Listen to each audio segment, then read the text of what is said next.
Olá, sejam todos muito bem-vindos aos Corredores do Varejo. Eu sou a Thaís e hoje eu converso com Eduardo Terra, que é presidente da Sociedade Brasileira de Varejo e Consumo, membro do conselho de diversas empresas de varejo, e ele lançou recentemente o livro Inteligência Artificial no Varejo. É para falar exatamente sobre esse livro que ele está aqui hoje. Eduardo, seja muito bem-vindo. Obrigado, Thaís. Obrigado a todos que acompanham o podcast. Muito bacana a gente falar de um tema que acho que se tornou presente em muitas conversas, né? Está presente nas empresas. A inteligência artificial chegou de uma maneira impactante. A gente vai poder falar um pouco sobre isso. E acho que tirar algumas dúvidas e falar de como é que isso está mudando resultados e transformando organizações. Eu gostei que você usou a palavra impactante nessa abertura, porque é exatamente por esse lado que eu quero puxar a primeira pergunta. Eu tirei alguns dados aqui do livro para a gente começar essa conversa. Você diz, por exemplo, que de acordo com o Fórum Econômico Mundial, até 2025, ou seja, ano que vem já, Uhum. a automação eliminará 85 milhões de empregos, ao mesmo tempo que criará outros 92 milhões. E mais, tem um estudo da Universidade de Oxford que prevê que daqui a 10 anos, 47% dos atuais empregos serão transferidos para robôs. E você cita como exemplo a Amazon, que tem contratado mais de 1.000 robôs por dia para trabalhar nas diversas áreas da operação. Atualmente, eles têm 556 mil robôs e 1,5 milhão de colaboradores, mais ou menos. Dá para não se assustar com esses números? Não, eles assustam, né? Mas eu tenho dito para muita gente que eu acho que diante não só da inteligência artificial, mas de todo esse conjunto de tecnologias que nos cercam e que vem cada vez mais transformando o mundo, as empresas e as nossas vidas, a gente tem duas opções: se apavorar ou se apaixonar, né? Eu preferi a segunda opção e queria fazer um convite a todos que também o façam. É mais fácil, é mais interessante e é mais inteligente, né? E quando a gente se apaixona por esse universo, isso se torna, sem dúvida, uma oportunidade, né? Ah, Indo para o teu ponto, eu tenho uma formação na origem em administração, mas eu fiz um mestrado em economia, né? E na escola que eu fiz, pelo menos na escola que eu sempre estudei, até hoje, estamos em 2024, toda a transformação que tecnologias trouxeram para indústrias, né, para economias como um todo, em termos de produtividade, transformações, novos empregos foram sendo gerados, novos setores foram sendo transformados, e a gente não gerou até hoje problemas de desemprego estrutural. Então, se a gente for olhar o mundo hoje, Europa, Estados Unidos, Brasil e Ásia, a gente não tem um problema de desemprego estrutural, né, com todas as tecnologias que até hoje chegaram, desde a Revolução Industrial, passando pela invenção do computador, internet, redes sociais, até agora, a gente não gerou o que a gente chama de desemprego estrutural por conta de aumentos de produtividade e robotização. A inteligência artificial, talvez, seja até hoje a que mais vai gerar dúvidas sobre isso, né? Então, esses estudos que você mencionou trazem uma reflexão muito grande de e agora, né? Vai continuar assim? Eu confesso que eu também tenho algumas dúvidas, porque ela atua em dois ângulos, acho que é importante entender.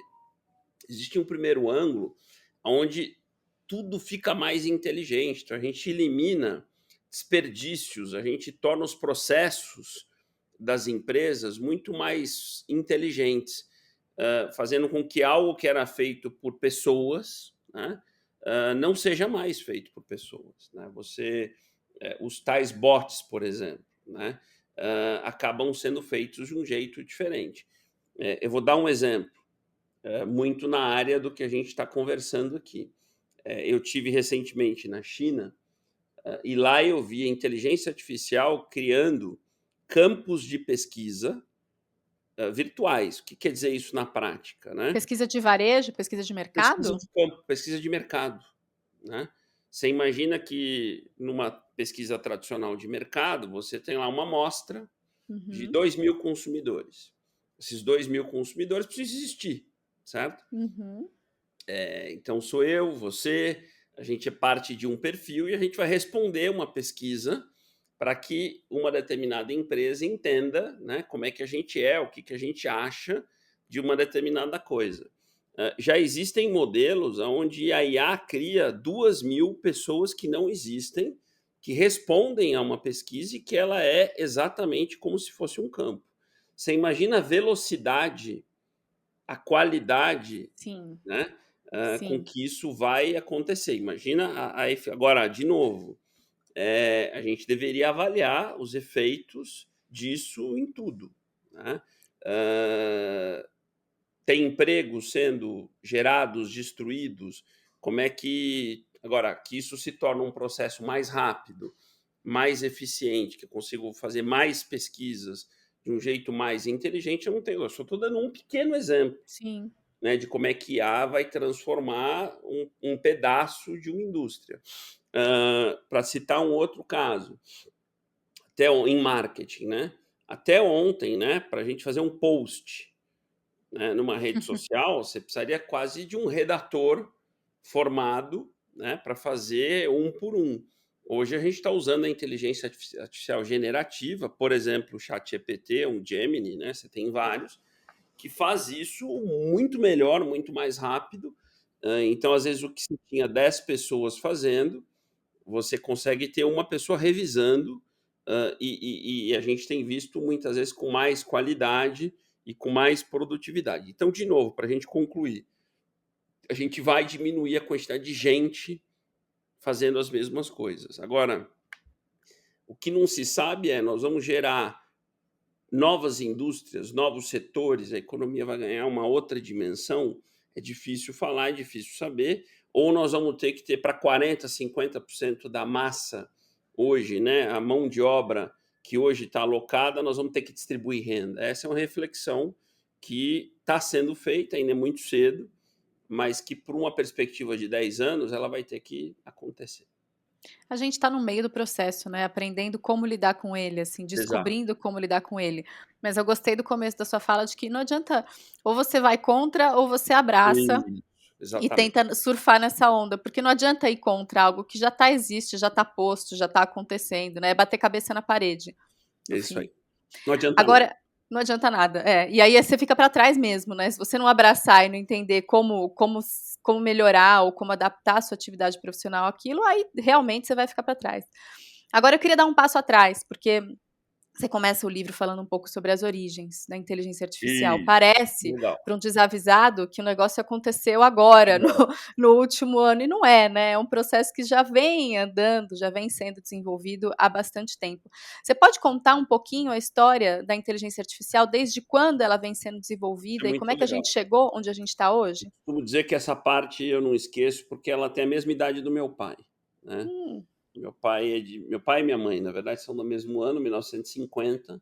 A inteligência artificial tem 74 anos de idade, tá. Alan Turing, né, publicou um texto especificamente em 1950. Claro que essas coisas, dependendo do que você quer atribuir como data de nascimento, você pode achar uma data mais para frente ou mais para trás, né? Mas para a maior parte de quem estuda inteligência artificial, se atribui o nascimento dessa tecnologia com este nome a um texto publicado por Alan Turing em 1950. Então, 74 anos atrás, portanto. Só que por que tanto tempo se passou e agora que isso se torna mainstream, né? Porque agora que isso se torna algo em larga adoção, por que a gente está falando disso agora de uma maneira mais impactante, né? A palavra que a gente usou no começo aqui da conversa. Porque desde 1950 até 2 anos atrás, os viabilizadores da IA não estavam presentes. Então, ela ficou muito tempo incubada e, portanto, presente no meio acadêmico, científico, mais no plano da ficção científica. Então, a gente via inteligência artificial nos cinemas, nas séries, nos livros, né? A gente imaginava, eram objetos de teses de doutorado, de imaginação, e de repente ela chegou. Então, existem 4 viabilizadores que, de repente, se formaram e tornaram ela viável. É muito importante a gente entender esses 4 viabilizadores. Quais são? O primeiro é: inteligência artificial usa como matéria-prima dados. Tá? E aí a quantidade de dados que o mundo gera hoje é o primeiro viabilizador dela se tornar algo pronta. Né? Então, hoje a gente gera alguns quintilhões, quintilhões são algumas casas de zero, de dados por dia. Se a gente voltar no tempo, a gente gerava muito menos dados. Então, eu tenho a matéria-prima base para que a inteligência artificial, que no fundo é... O que é inteligência artificial? São algoritmos dentro de muitos computadores potentes que pegam dados e transformam aquilo em alguma coisa, em algum movimento, tá?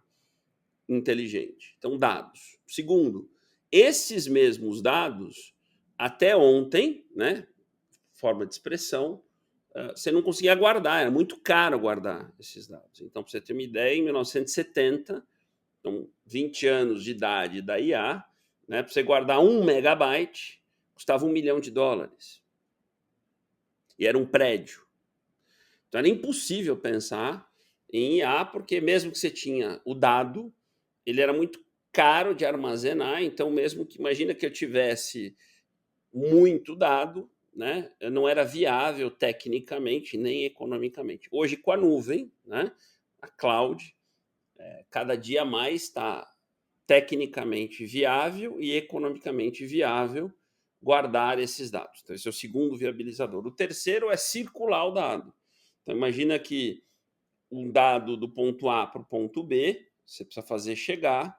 Aí eu estou falando de banda, de internet, né, de cabeamento ou de 5G. A gente agora que entrou na era do 5G, né? Agora que ele está acontecendo. 3 anos atrás isso não existia. Tá? 3 anos atrás, pela conectividade, pela latência, eu não conseguia, na hora de circular, não chegava. Só que eu já falei de 3, né? Nenhum deles é tão importante quanto o quarto. Tá? Então eu já falei de dados, de guardar o dado e de circular o dado. Agora o quarto é que é o game changer. Né? O quarto é que mudou, que é o que a gente chama de capacidade computacional. Tá? São supercomputadores, certo? Não adianta nada eu ter tudo isso se eu não tiver um supercomputador que pega esse dado e processa ele com uma superpotência. Né? E aí entra um tema que tem mudado o jogo, que são os chips, né? Os superprocessadores, que é o que está mudando essa indústria. Tá? Então, aí, por exemplo, acho que muitos que estão nos ouvindo ou assistindo já ouviram falar da NVIDIA. Por que a NVIDIA vale? Nós estamos gravando em junho de 2024, a NVIDIA vale 3 trilhões de dólares. Então, a indústria de IA hoje é uma indústria de hardware. Uhum. A gente Porque divide sem IA capacidade de processamento não tem IA possível, nada. né? Você não tem nada. Né? Então, por enquanto, diferente do que as pessoas acham, IA é hardware, software e serviço. A grande parte do dinheiro está em hardware, está no chip, né? Que é uma indústria americana, tá?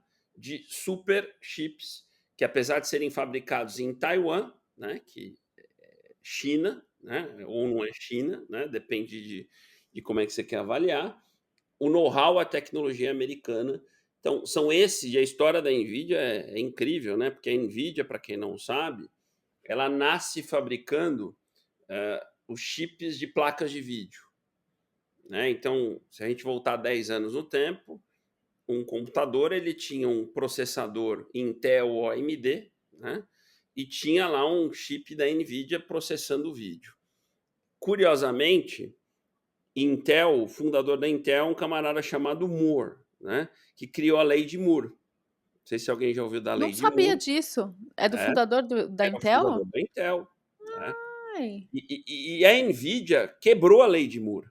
Que é o que o Gary Moore criou lá atrás. Ele disse, olha, a capacidade computacional ela vai evoluir tanto que ele falou que mais ou menos a cada ano e meio, 18 meses, a capacidade computacional vai custar a mesma coisa, mas vai fazer 2 vezes mais rápido. Tá? Isso é a lei de Moore, que até ontem valia. Só que quando vem um cara, né, como NVIDIA, né, que é curioso porque a NVIDIA, apesar de ser uma empresa americana, know-how americano, o founder, CEO, é chinês. Então, olha que salada mista interessante. Sim. Né? A NVIDIA mostra que, desde que começou a inteligência artificial, a lei de Moore caiu. Né? A gente tem aumentado muito mais rápido do que os 18 meses e tem caído muito mais o custo. Então, a própria NVIDIA disruptou a Intel e a própria lei de Moore. Né? Então, essa disrupção da capacidade computacional ela é chave para a gente entender a IA. Né? E, por enquanto, o valor capturado está muito aí. Então, essa super capacidade computacional, ela explica por que faz 2 anos, né, novembro de 2022, quando é lançado o ChatGPT, que é uma ideia que já existia antes, só que era uma ideia teórica. Por que de repente ela se torna real? Porque você passa a ter muito dado, esse dado passa a ser viável de guardar, esse dado passa a ser viável de circular e, principalmente, você passa a ter computadores viáveis de processar. Então, de novembro de 22 para cá, muitas ideias que existiam começam a se tornar projetos, aplicações que se tornam realidade, e é por isso que a IA sai dos filmes, dos livros, das universidades e vem para o mundo real da gente.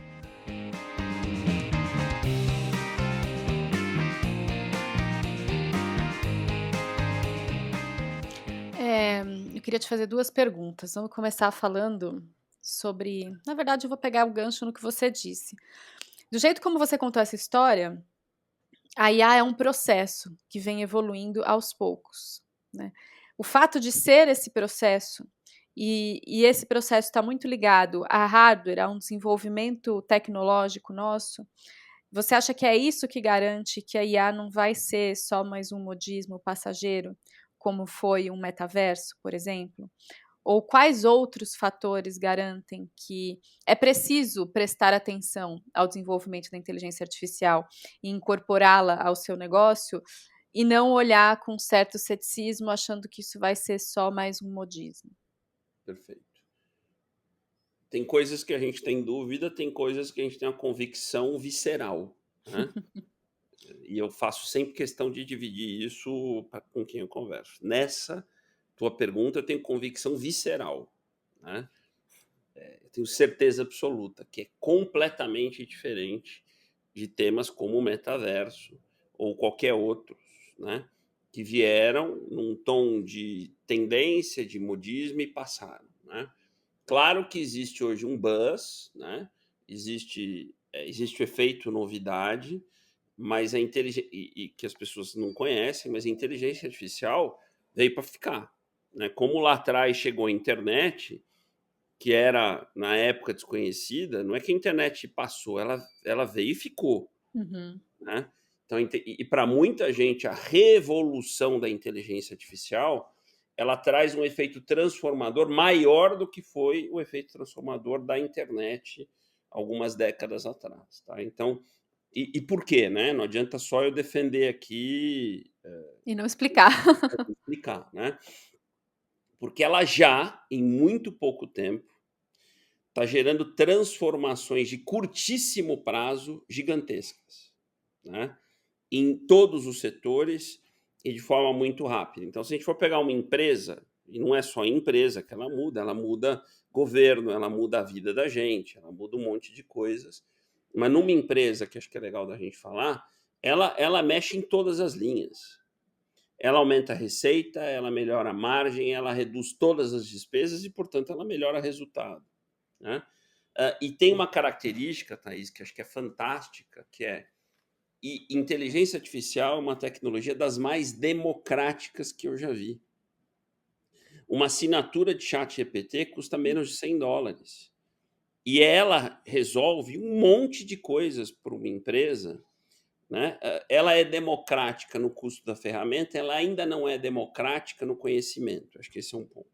Então, essas conversas como essa que a gente está tendo são importantes, porque você pegar uma grande corporação, essa grande corporação tem como gerar conteúdos, treinamentos, fóruns e ensinar todo mundo.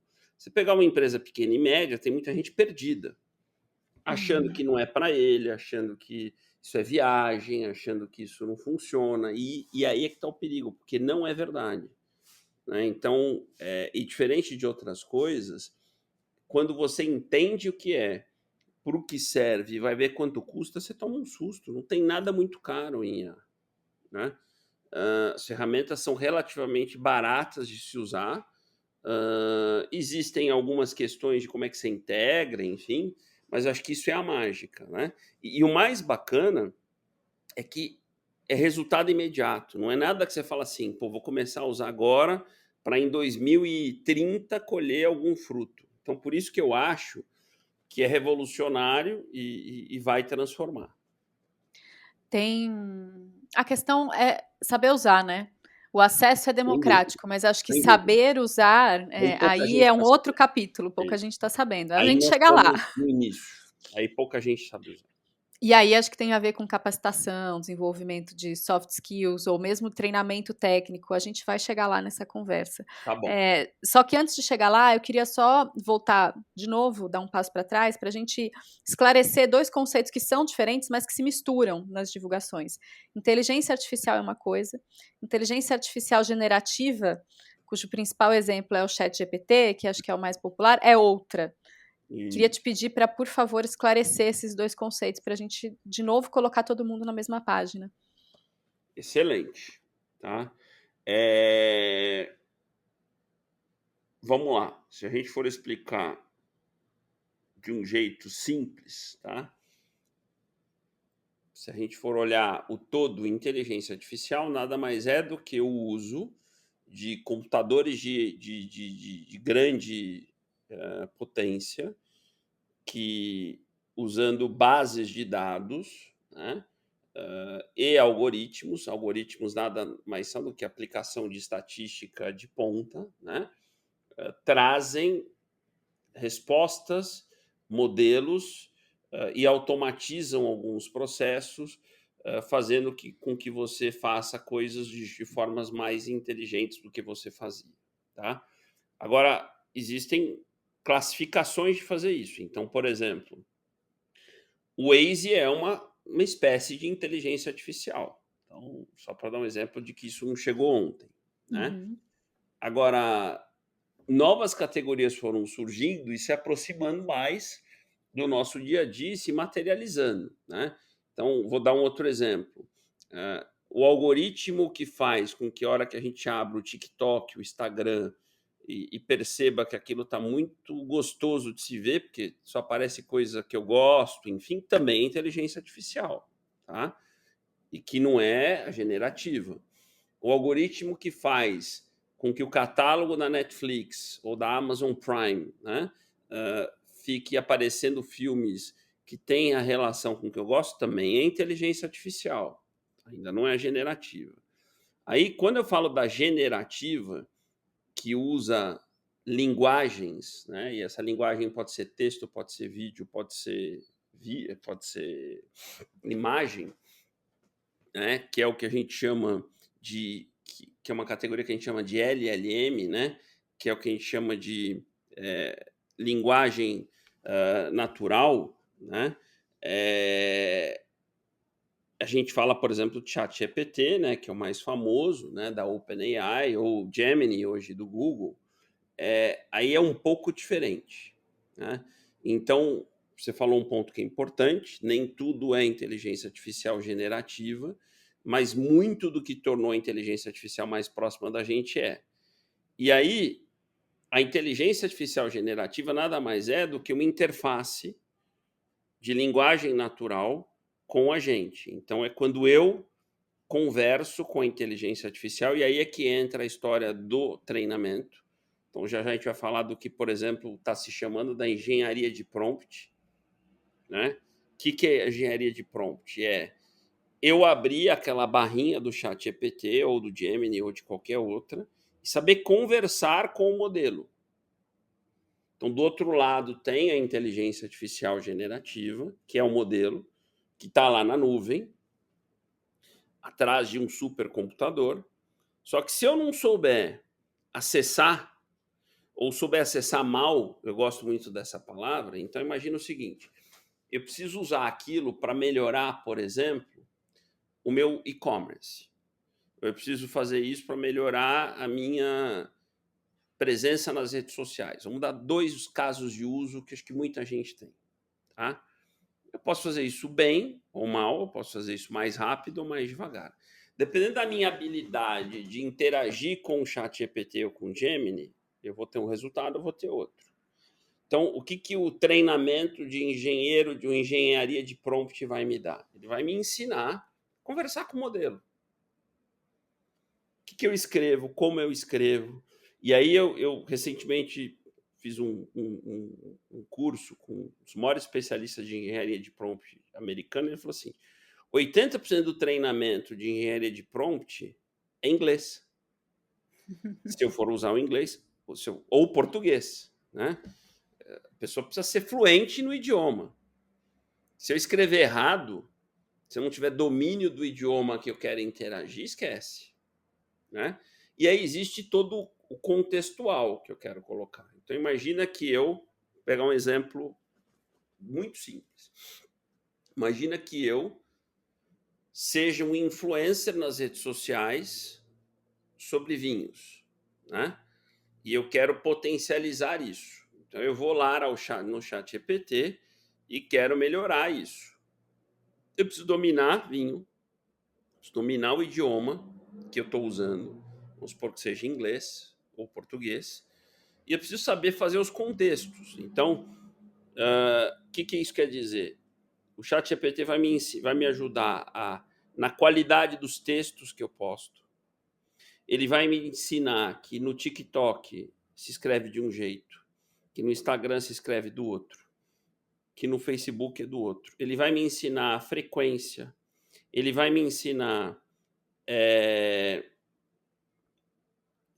as hashtags, ele vai me ensinar, só que eu preciso saber perguntar para ele, né? Eu preciso saber fazer as perguntas e dar o contexto. Se ele não souber, por exemplo, que eu sou influencer de vinho, quantos seguidores eu tenho, em que redes sociais eu estou presente, o que aconteceu, ele não vai saber me ajudar.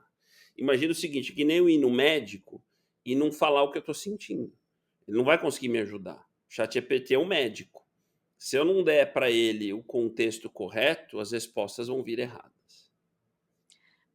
Você está falando isso, eu estou pensando, a gente tem um problemão aqui no Brasil, então, né? Porque é um Muito. problema de educação básica, inclusive. Porque não tem como você dar esse segundo passo para fazer um Exatamente. treinamento voltado para inteligência artificial, para um engenheiro de prompt, se você não tem o básico ali, que é o domínio do idioma e dos conceitos, domínio de idioma, domínio de checagem de dados, porque vem informação errada, você tem que ter essa habilidade de perceber, né, de saber pedir e de fazer a checagem das informações que Exatamente. a inteligência artificial vai te trazer. Então, nosso buraco é bem baixo em termos de treinamento e de preparação.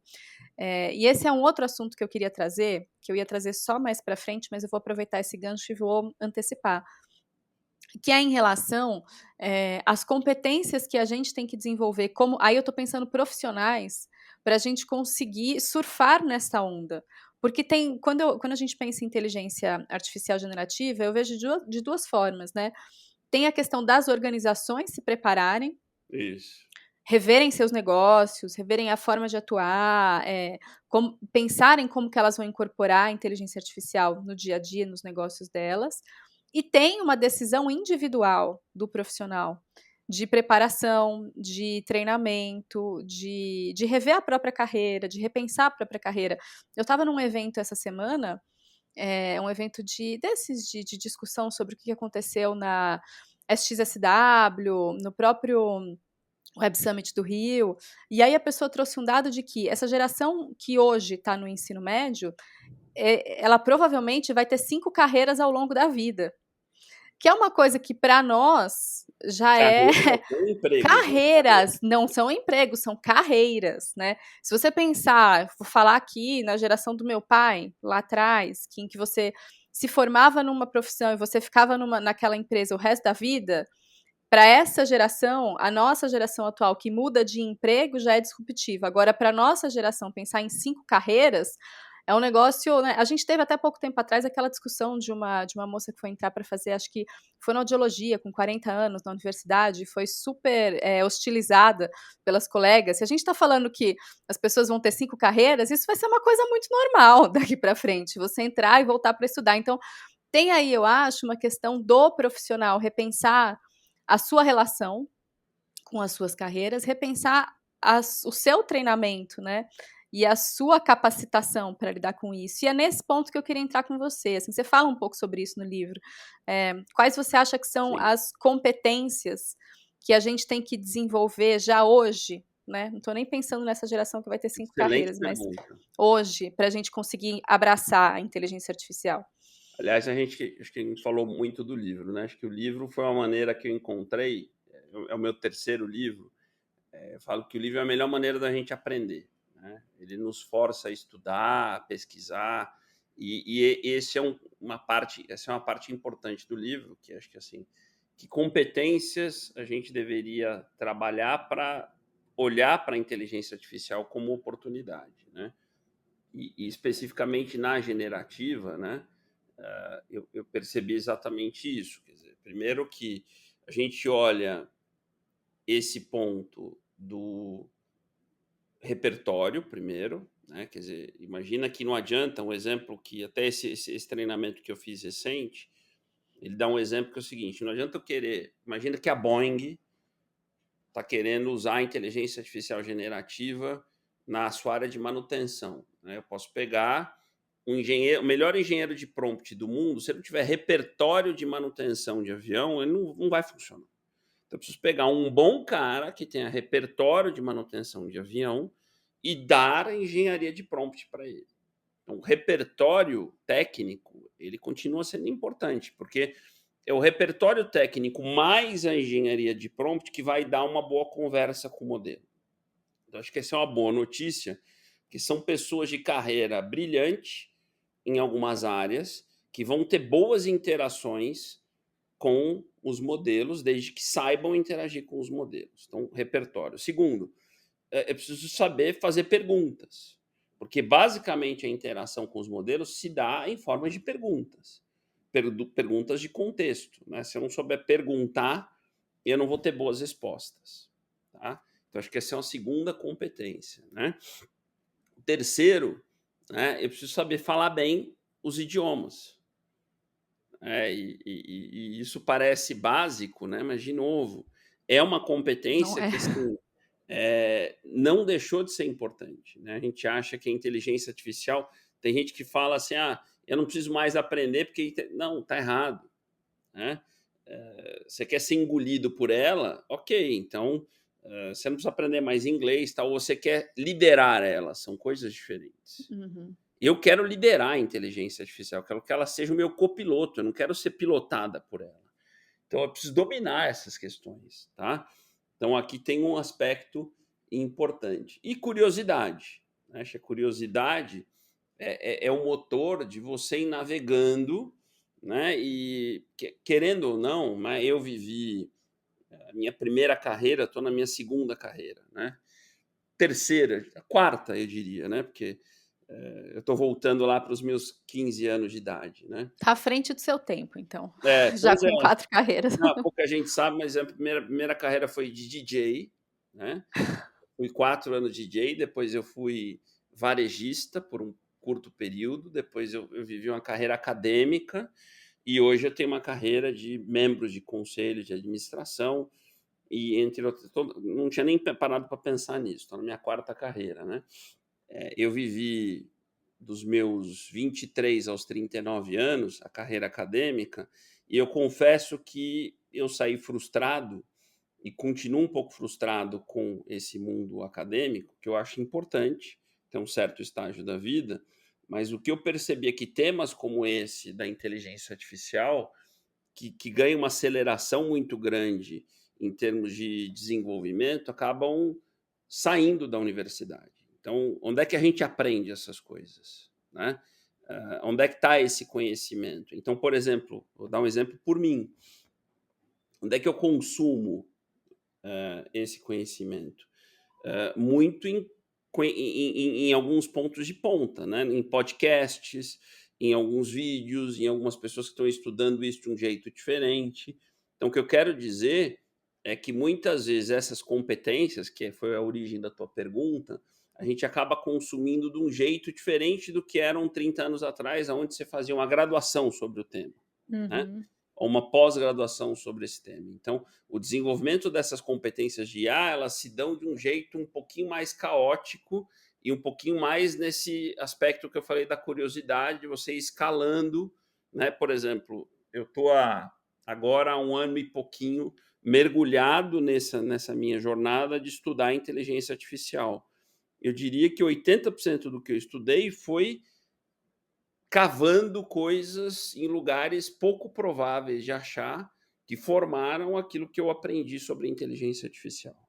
É um conhecimento desestruturado, né, não é um Exatamente, conhecimento perfeito. estruturado, Ótimo. formal, como a gente está acostumado. Você É. conseguiu captar bem, exatamente. Mas aí me veio uma pergunta aqui que nem estava prevista para eu fazer, mas eu vou fazer. Isso coloca em xeque as universidades, o modelo das universidades hoje?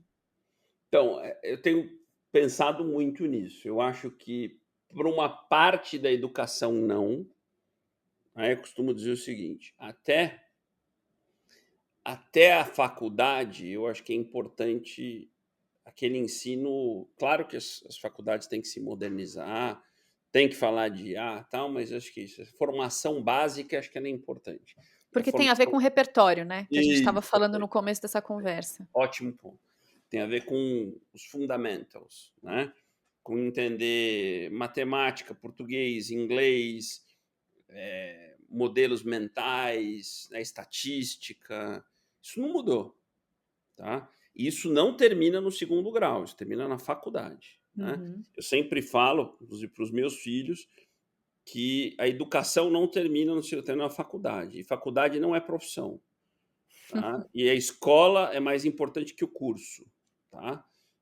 Claro, se você está pensando em fazer medicina, uma carreira mais específica, a faculdade já define muito isso, mas não mistura muito a tua decisão de vida, de carreira, você acabou de colocar que vão ser várias, com a faculdade é formação. Depois que você terminar a faculdade, aí sim a conversa de carreira começa, né? O modelo americano, por exemplo, é muito isso, né? O Uhum. undergraduate, né, que é os primeiros 4 anos de faculdade, é um ensino muito básico. Ele não define a sua carreira, a sua profissão. Isso não quer dizer que esse período, ou mesmo o período anterior, não tenha que se modernizar, não tenha que ter temas também mais modernos.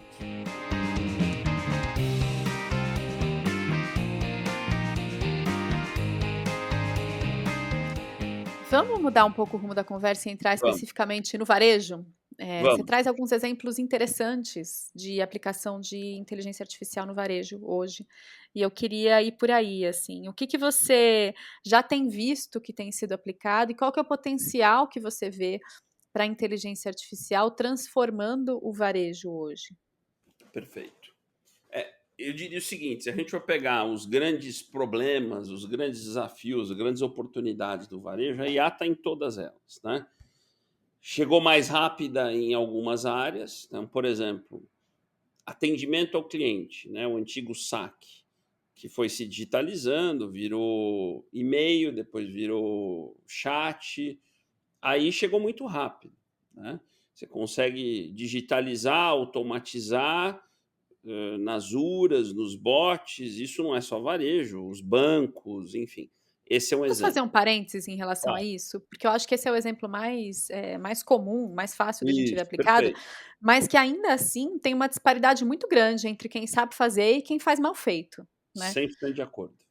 Tem chatbots que são ótimos, maravilhosos, você Hum, consegue resolver sua vida, você fala: "Ótimo, não precisei falar com ninguém". Agora tem chatbots que são muito ruins. perfeito. Qual que é o problema aqui? É é de oferta, é de budget para comprar o equipamento certo, é de formação profissional. O que que garante que você vai conseguir usar da melhor Na forma? origem é de mindset, é de estratégia. Costumo dizer o seguinte: tive uma conversa recente com um banco grande, é o seguinte, Tem gente que fala que quer ter o cliente no centro, mas na verdade tem os processos e os controles no centro. Uhum. Tá? O que quer dizer isso? Nenhum problema, e eu acho que eu sempre defendo, de você, na sua jornada de relação com o cliente, digitalizar, né, tirar muita gente. Né? Ninguém está defendendo hoje você ter 1000 pessoas esperando a Thaís ligar para atender a Thaís na primeira chamada. Não é isso que eu estou falando. Né? Então, numa jornada, nenhum problema de eu criar uma URA inteligente, de eu criar uma forma digital de te atender via WhatsApp, que as primeiras trocas de mensagem com você sejam um bot. Nenhum problema, desde que isso seja feito de forma inteligente e que eu tenha sempre você no centro. E não um ganho de produtividade exagerado, que eventualmente, vou dar um exemplo prático para não ficar teórico. Quando eu começo uma jornada de te atender, vamos supor que para você seja o WhatsApp a jornada, né?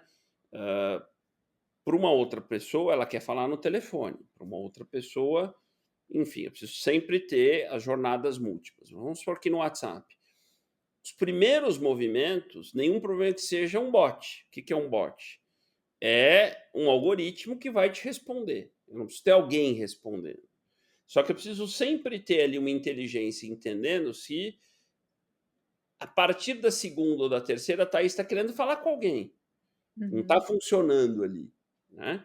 Ali já começa a entender. Ali já é um algoritmo que tem que estar presente. Falou, opa, Thaís está com um problema e o bot não está dando conta de responder. Mas vou dar um exemplo clássico de varejo. Grande parte das demandas, a Thaís quer saber se a loja está aberta, que horas ela fecha, aonde é o endereço. Isso aí um bot resolve. É básico, né? É básico. Então, uma parte importante das demandas de atendimento, eu não preciso de pessoas.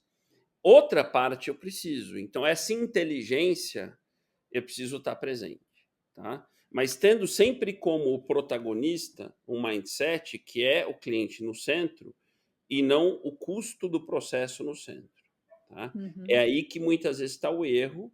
Então, mas essa, assim, voltando ao nosso ponto, essa é uma das aplicações de AI e é uma das que chegou mais rápido, porque tem muitas aplicações disponíveis sobre isso.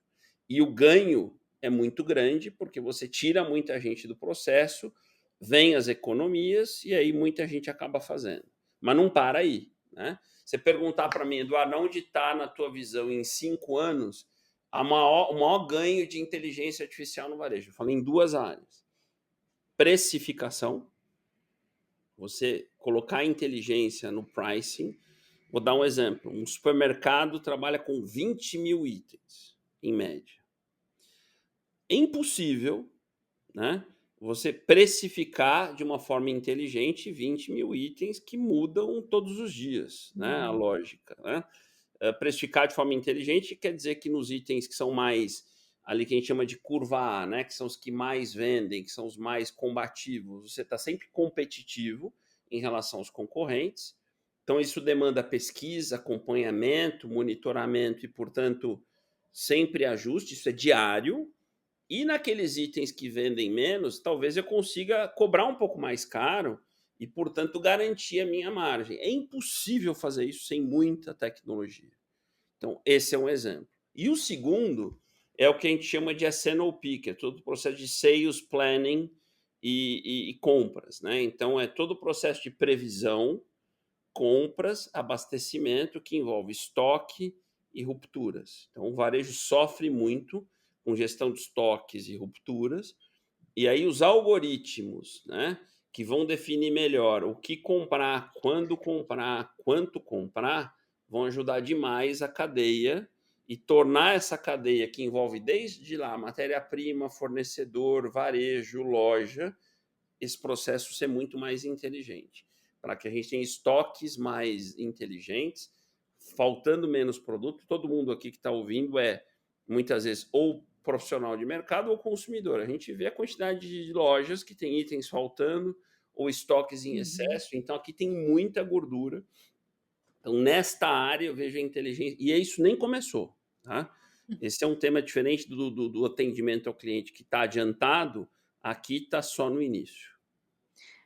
Tem bons exemplos que você viu? Você viaja bastante, você Sim. conversa com bastante gente do mercado. O que tem de exemplo bacana que você já pode contar? Ó, tem um que eu acho que é muito simples e gera muita. Por exemplo, o varejo hoje, parte dele é por e-commerce, né? E tem uma dica muito legal que pouca gente está fazendo, que é quando você está no meio digital, então todo mundo que tem o e-commerce pode fazer o que eu vou falar aqui.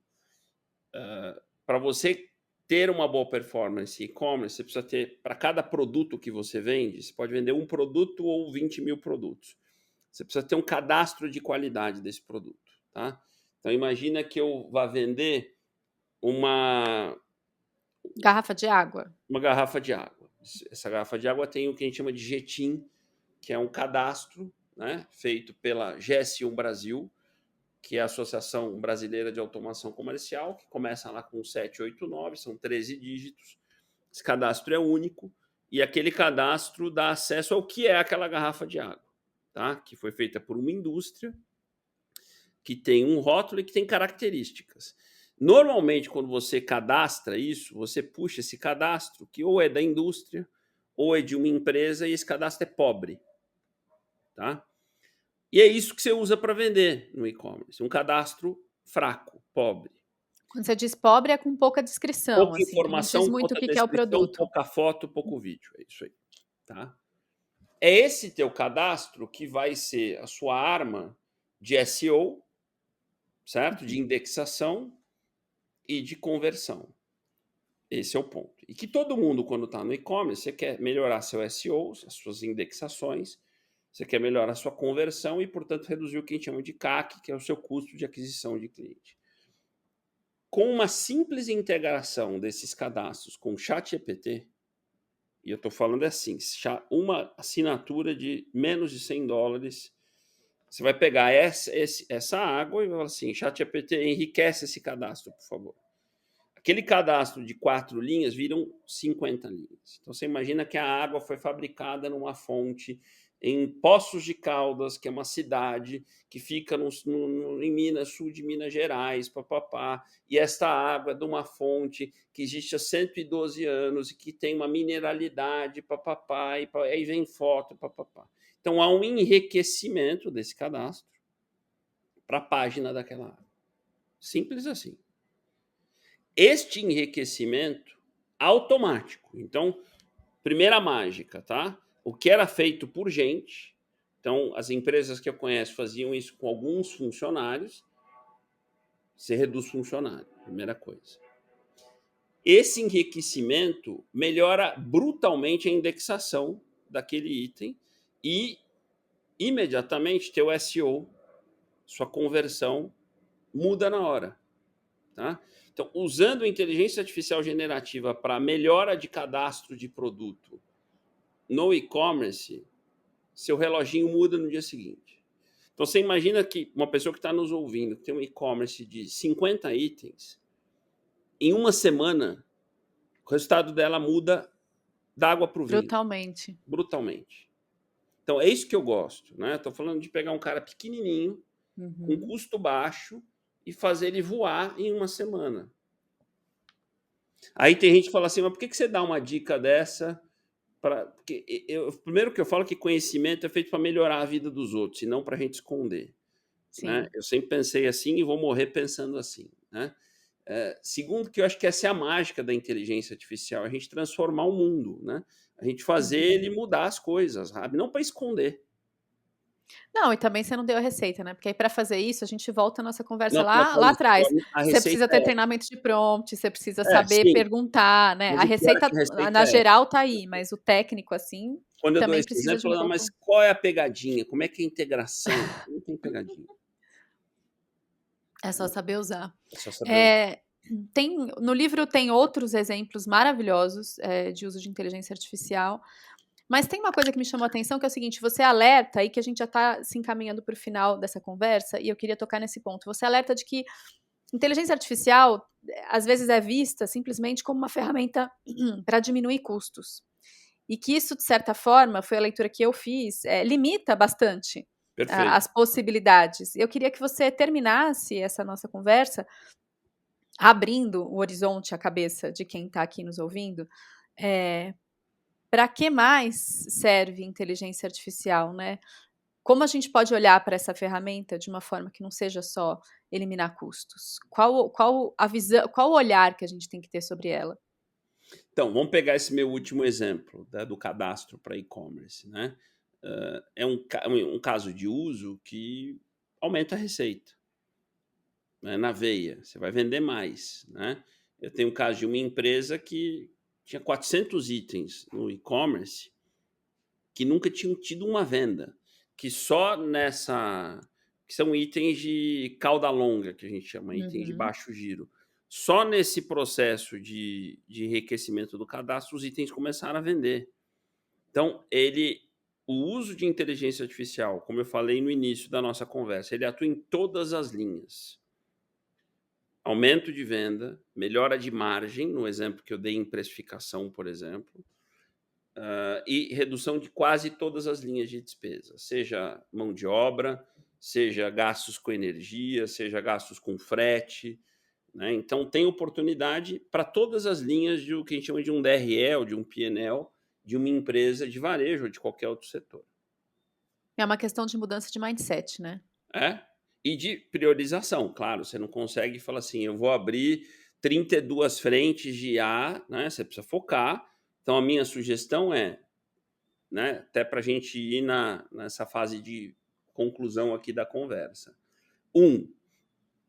Do ponto de vista cultural, entenda que vai mudar o mundo, é para todo mundo, não boicote e coloque isso como prioridade. 2, forme o máximo possível de pessoas, o seu time, em volta de você sobre inteligência. Bota todo mundo para estudar, para pesquisar, para trazer ideias. E 3, defina 4, 5 iniciativas, né, em áreas que você entende que são importantes e espera elas amadurecerem para você ir para outras, né? Porque senão isso não é diferente de qualquer outro tema, né?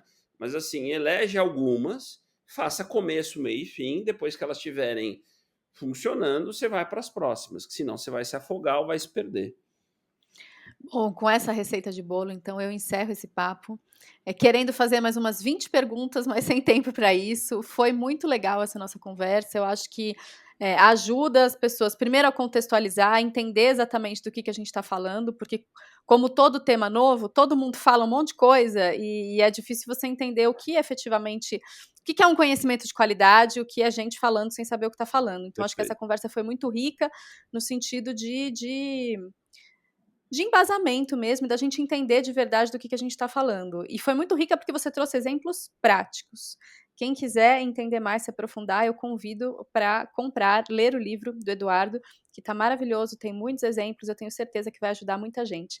Eduardo, obrigada pelo seu tempo, por essa Obrigado conversa, a foi um vocês. prazer conversar com você. Um abraço. Abraço. Muito obrigada por ter ficado conosco até o final desse episódio. E você já sabe, para seguir acompanhando nossos conteúdos sobre varejo, siga o nosso canal no Spotify, nos Corredores do Varejo, ou siga o perfil da Front Pesquisa no YouTube. Até a próxima!